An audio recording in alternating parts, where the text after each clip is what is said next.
Indie productions aren't especially common in the anime industry. Honestly, off the top of my head, I can't even name any.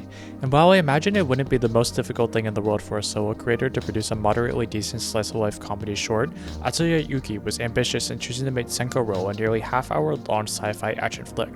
By all means, this is more of a display of technical prowess rather than anything you would watch for a satisfying story. The characters rarely speak, aside from Yuki, who I suspect is because they somehow managed to get the wonderful Kana Hanazawa to voice her.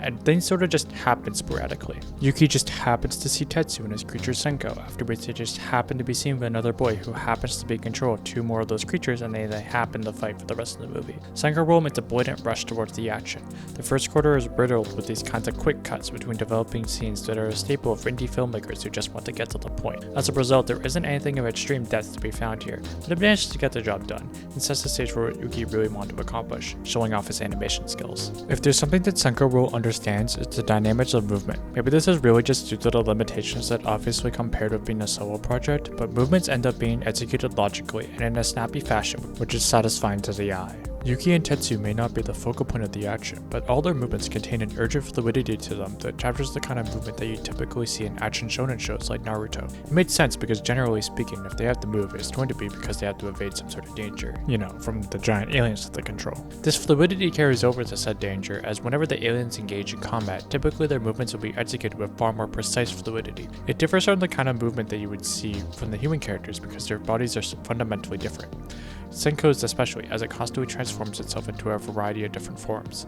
The fluidity complements their alien bodies, which are full of lengthy appendages which would naturally sway and snap as they swiftly travel from place to place. Senko's transformations are handled in a similar way, as his body morphs like putty into whatever new absurd shape it feels like becoming. As the film progresses, the size of the aliens only continues to grow, and as a consequence, their range of motion becomes more limited and they become more rigid. Again, this follows the fundamental understanding of motion that they had regarding the capture of speed, and it creates a far rawer display of power as these gargantuan beasts tower over and stumble over the city.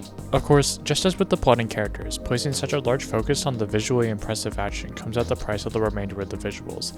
Backgrounds end up feeling a little barren. Even for a city, the world contains extremely little detail, only permitting the minimum to pass as a fitting setting to be destroyed. This kind of aesthetic style isn't actually that uncommon nowadays in certain shows which choose to fully embrace it and use the less refined style as a tool to manipulate the world more freely, but none of that occurs here.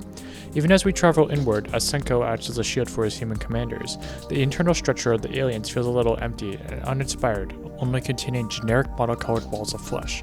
Clearly, all of the imagination was allocated towards the external appearance of the aliens and their transformations rather than the world which inhabits them. Cencoroll is a fairly ambitious technical showcase which demonstrates Atsuya Yuki's creative potential.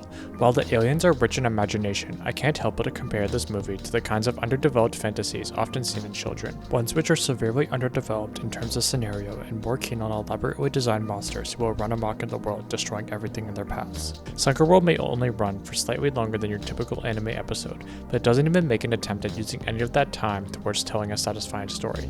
Half an hour is more than enough time to get an audience fully immersed into a world, either through direct or indirect storytelling, but instead it rushes past all of that in favor of action. Cencoroll may be an incredibly impressive independent feat, but the sum of its parts still measure up to the bar it sets for itself.